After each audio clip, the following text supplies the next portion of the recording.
नमस्कार दोस्तों, स्वागत है एक बार फिर से आपको अपने व्यवहारिक गृह उत्तम में। तो जैसा कि आपको पता है कि 9 अगस्त को आपका एग्ज़ाम लगा हुआ है और उस एग्ज़ाम में क्या है, एग्रीकल्चर के जो स्टैटिक डाटा है या जनरल एग्रीकल्चर के क्वेश्चन आने की संभावना अधिक है। ठीक है, तो उस चीज़ की आपकी समस्या के समाधान के लिए हम आपके लिए लेकर आ रहे हैं क्लासेस। तो लगभग अभी 21 दोस्तों क्लास हो चुकी हैं और ये 22वीं क्लास आज आपके साथ आ रही है। ठीक है, अगर आप लोगों ने पिछली क्लासेस नहीं देखी तो आप लोग हमारे चैनल पर जाकर देख सकते हैं, क्योंकि वहाँ जो भी योजनाएं, स्कीम और आपकी क्या नाम बोर्ड है, मंत्रालय हैं, ठीक है, अनुसंधान केंद्र है, तो उन सब का डाटा इसमें सबमर्ज कर रखा है। तो बिना समय गए भाई ये बढ़ते दोस्तों अपने प्रश्नों की ओर। तो हमारे दोस्तों पहला प्रश्न है आज का कि राष्ट्रीय गोकुल मिशन का प्रमुख उद्देश्य क्या था। तो दोस्तों राष्ट्रीय देशी गोकुल मिशन था, मतलब गोकुल मिशन था, उसका प्रमुख उद्देश्य क्या था।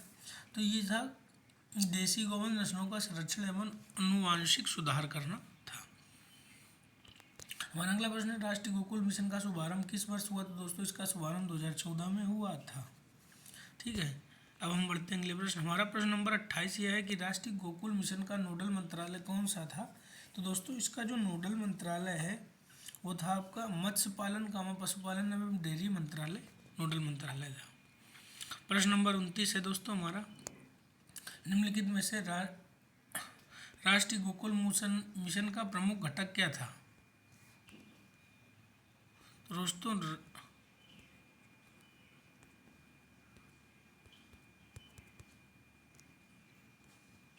जो राष्ट्रीय गोकुल मिशन का प्रमुख घटक क्या था। तो दोस्तों इस प्रश्न का उत्तर आपका रहा ई पशु हट।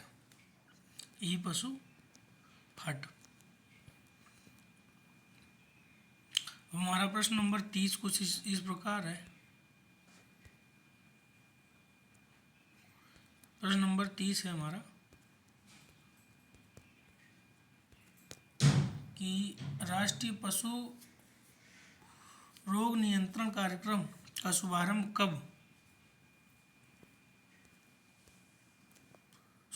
कब किया गया। तो दोस्तों राष्ट्रीय पशु रोग नियंत्रण जो कार्यक्रम था इसका शुभारंभ 2019 में किया गया था। हमारा प्रश्न नंबर 31 है कि जो NADCP का मुख्य उद्देश्य किस रोगों का नियंत्रण एवं उन्मूलन करना था। तो दोस्तों इस प्रश्न का जो उत्तर है वो है आपका क्या, फुट माउथ डिजीज और ब्रुसेलिस का निवारण करना था। ठीक है, अब हमारा अगला प्रश्न है प्रश्न नंबर 32। NADCP के अंतर्गत FMD के टीकाकरण कितने अंतराल पर किया जाता है। तो दोस्तों इसके अंतर्गत जो टीकाकरण है वो प्रत्येक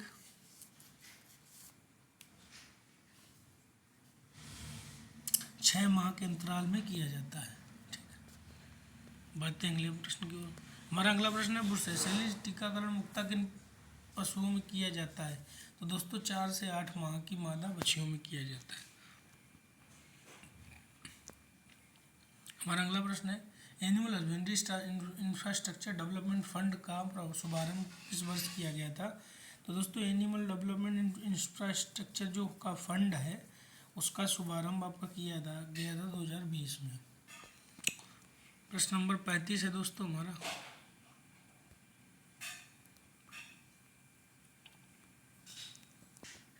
AHIDF का मुख्य उद्देश्य क्या था। तो दोस्तों AHIFDA का जो मुख्य उद्देश्य था ये था पशुधन आधारित प्रसंस्करण एवं अवसंरचना में निजी निवेश को बढ़ावा देना। प्रश्न नंबर 36 दोस्तों था AHIDF के अंतर्गत अधिकतम कितने प्रतिशत तक बैंक ऋण उपलब्ध कराया जा सकता था। दोस्तों इसके तहत अधिकतम आपका 90% तक बैंक ऋण उपलब्ध कराया जा सकता है। प्रश्न नंबर 37 है राष्ट्रीय पशुधन मिशन का पुनर्गठन किस वर्ष किया गया था। तो राष्ट्रीय पशुधन मिशन था उसका जो मतलब पुनः गठन किया गया पुनः गठन किया गया 2021 और 22 में। हमारा अगला प्रश्न है रिवाम्पेड एनएलएम का मुख्य उद्देश्य क्या है। तो दोस्तों इसका मुख्य उद्देश्य क्या है, तो इसका मुख्य उद्देश्य था पशुधन उद्यमिता एवं नस्ल सुधार को बढ़ावा देना। 39 नंबर प्रश्न है राष्ट्रीय डेयरी विकास कार्यक्रम का मुख्य उद्देश्य क्या है। तो दोस्तों इसका मुख्य उद्देश्य था दुग्ध संग्रहण, संरक्षण एवं गुणवत्ता अवसंरचना का विकास करना। प्रश्न नंबर 40 है एनपीडीडी का नोडल मंत्रालय कौन सा है। तो दोस्तों इसका जो नोडल मंत्रालय है ये आपका है मत्स्य पालन पशुपालन एवं डेयरी मंत्रालय, नोडल मंत्रालय। 41 नंबर प्रश्न है कि डेयरी प्रसंस्करण एवं संरचना विकास कोष का उद्देश्य क्या है। तो इसका दोस्तों जो मुख्य उद्देश्य था वो था डेयरी सहकारी संस्थाओं के प्रसंस्करण एवं शीत संक्रांत ढांचा का विकास करना। हमारा प्रश्न नंबर 42 है DIDF के कार्यान्वयन में नाबार्ड द्वारा जारी धन अंततः किस संस्था को उपलब्ध कराता है। तो ये जो है दोस्तों ये आपका इस प्रश्न का उत्तर है कि नाबार्ड का जो धन है वो NDDB और NCDB DC को उपलब्ध कराता है। प्रश्न नंबर 43 है लाइव स्टॉक एवं हेल्थ कंट्रोल योजना का मुख्य उद्देश्य क्या है। तो इसका दोस्तों आंसर हो जाएगा पशुधन स्वास्थ्य सुधार एवं रोग नियंत्रण। इसका आंसर हो जाएगा पशुधन स्वास्थ्य सुधार एवं रोग नियंत्रण। LHNDC योजना का नोडल मंत्रालय कौन सा है। तो LHNDC जो योजना है इसका जो नोडल मंत्रालय है वो ये है आपका मत्स्य पालन पशुपालन एवं डेयरी मंत्रालय। ई पशु हट पोर्टल का मुख्य उद्देश्य क्या है।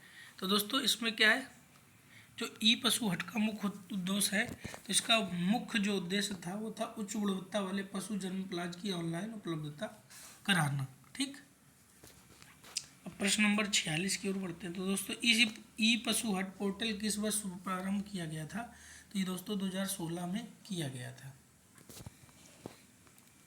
हमारा अगला प्रश्न है चमन योजना मुख्य रूप से किस क्षेत्र से संबंधित है। तो दोस्तों जो चमन योजना है वो मुख्य रूप से किससे बागवानी क्षेत्र से संबंधित है। प्रश्न नंबर 48 है दोस्तों NAHEP योजना परियोजना का प्रमुख उद्देश्य क्या है।